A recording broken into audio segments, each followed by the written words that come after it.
Everyone welcome to Arun money Telugu. ఈరోజు ఫిన్బర్డ్ financial IPO గురించి చూద్దాం. వీళ్ళు మార్కెట్లోకి ఎందుకు రావాలనుకుంటున్నారు, ఎంత అమౌంట్ రేజ్ చేయాలనుకుంటున్నారు, వీళ్ళ బిజినెస్ ఏంటో చూద్దాం ఈరోజు. వీళ్ళు ఐపీఓ ద్వారా 71 crore ఆఫ్ ద అమౌంట్ అయితే రేజ్ చేయాలనుకుంటున్నారు. ఇది స్మాల్ మైక్రో ఎంటర్ప్రైజ్ కాబట్టి వీళ్ళు ఒక లాట్లో 1000 షేర్స్ అయితే ఫిక్స్ చేశారు. ఒక షేర్ ప్రైస్ 142 రూపీస్తో ఫిక్స్ చేశారు వీళ్ళు. ఈ ఐపీఓ 6th November ఓపెన్ అయ్యి 10th November అయితే క్లోజ్ అవుతుంది. వీళ్ళ బిజినెస్ చూస్తే హైబ్రిడ్ లోన్స్ డిస్ట్రిబ్యూషన్ చేసే సెగ్మెంట్లో అయితే ఉన్నారు వీళ్ళు. ఇండియాలో ఉన్నటువంటి 30 మేజర్ బ్యాంక్స్ అండ్ ఎన్బిఎఫ్సితో టైఅప్ అయి ఉన్నారు. లోన్స్ లెండింగ్ చేసే ప్లాట్ఫామ్స్తో టైఅప్ అయి డిజిటల్గా లోన్స్ అయితే డిస్ట్రిబ్యూషన్ చేస్తూ ఉంటారు వీళ్ళు. లైక్ హెచ్డిఎఫ్సి కానీ, యాక్సిస్ కానీ, ఐసిఐసిఐ, కోటాక్, బజాజ్ ఫిన్సర్వ్ లాంటి కంపెనీస్ అయితే వీళ్ళైతే టైఅప్ అయి ఉన్నారు. వీళ్ళు మార్కెట్లో అయితే లోన్స్ కంపేర్ చేస్తూ ఉంటారు అండ్ రికమెండ్ కూడా చేస్తూ ఉంటారు కస్టమర్స్కి. ఇండివిజువల్ లోన్స్ కానీ అండ్ వెహికల్ లోన్స్ కానీ, ఎంఎస్ఎంఈ కంపెనీస్ కానీ అండ్ బిజినెస్ పర్పస్గా కూడా వీళ్ళైతే లోన్స్ ప్రొవైడ్ చేస్తూ ఉంటారు. ఈ కంపెనీలో స్ట్రాంగ్ మేనేజ్మెంట్ ఉంది అండ్ ఇయర్ ఆన్ ఇయర్ కంపారిజన్లో కూడా అసెట్ అండర్ మేనేజ్మెంట్ కూడా స్ట్రాంగ్గా గ్రో అయింది. ఈ కంపెనీకి ఇయర్ ఆన్ ఇయర్ కంపారిజన్లో ప్రాఫిట్స్ కూడా బెటర్గా జనరేట్ అవుతున్నాయి.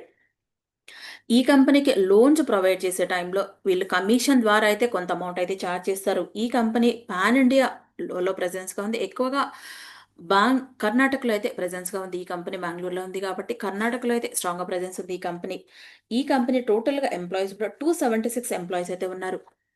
ఈ కంపెనీలో యాంకర్ బుక్ పార్టిసిపేషన్ అయితే స్ట్రాంగ్గా ఉంది. ఓవర్ సబ్స్క్రైబ్ కూడా అయింది. ఈ కంపెనీలో బిగ్ ఇన్వెస్టర్లు ఎవరైతే ఉన్నారో చూస్తే ఆశిష్ కచోలియా కానీ, ఎంఎస్ ధోని కానీ, క్యామ్స్ కంపెనీ ఓనర్ కూడా ఉన్నారు ఈ కంపెనీలో.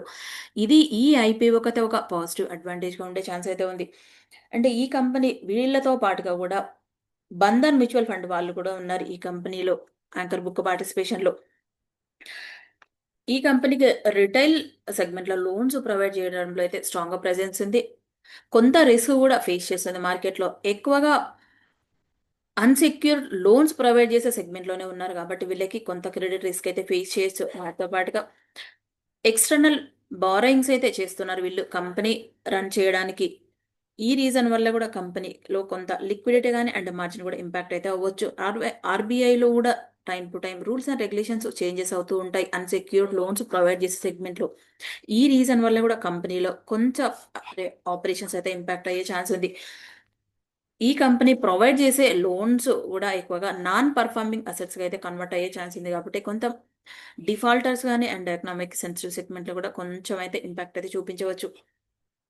మార్కెట్లో కూడా హ్యూజ్ కాంపిటీషన్ అయితే ఫేస్ చేస్తుంది ఈ కంపెనీ. బ్యాంక్స్ నుంచి, నాన్ బ్యాంకింగ్ ఫైనాన్షియల్ కార్పొరేషన్ దగ్గర నుంచి కానీ అండ్ ఫిన్టెక్ కంపెనీస్ నుంచి కూడా లైక్ మైముద్ర ఫిన్కార్ప్ కానీ, BLSC service, PB fintech, Fincity, Finzy, Nivas, home fin services లాంటి కంపెనీస్ అయితే స్ట్రాంగ్గా కాంపిటీషన్ ఫేస్ చేస్తున్నారు వీళ్ళు. ఈ కంపెనీలో రిజల్ట్స్ ఎలా ఉన్నాయో చూస్తే ఇయర్ ఆన్ ఇయర్ కంపారిజన్లో రిటర్న్ ఆన్ ఈక్విటీ 23.61%గా ఉంటే ఆర్ఓసి 32.11%గా ఉంది. ఈ కంపెనీ లాస్ట్ 3 years నుంచి కూడా సిఏజిఆర్ 40% అయితే గ్రో అవుతూ ఉంది. డెట్ ఈక్విటీ రేషియో కూడా 0.5%గా ఉంది కాబట్టి రీజనబుల్గానే ఉంది. రిటర్న్ ఆన్ నెట్వర్త్ కూడా 23.61%గా ఉంటే ప్యాట్ మార్జిన్ 3.81%గా ఉంది. ఎబిలిటా మార్జిన్ కూడా 6.57%గా ఉంది. ఈ కంపెనీ పిఈ రేషియో కూడా ఐపీఓకి రాకముందు 23.4%గా ఉంటే పోస్ట్ ఐపీఓ 27.08%గా అయితే ఉంది. ఈ కంపెనీ మార్కెట్లోకి వచ్చాక టోటల్ మార్కెట్ క్యాప్ అయితే 270.50 crore అయితే రీచ్ అవుతుంది. ఈ కంపెనీలో ఇయర్ ఆన్ ఇయర్ కంపారిజన్లో రిజల్ట్స్ కానీ అండ్ అసెట్ అండర్ మేనేజ్మెంట్ కానీ ప్రాఫిట్స్ కానీ బెటర్గా జనరేట్ అవుతున్నాయి ఈ కంపెనీలో. వాటితో పాటుగా ఈఐపీకు బిగ్ ఇన్వెస్టర్లు ఉండడం అనేది అయితే పాజిటివ్ అనే చెప్పొచ్చు. లైక్ ఆశిష్ కచోలియా గారు కానీ.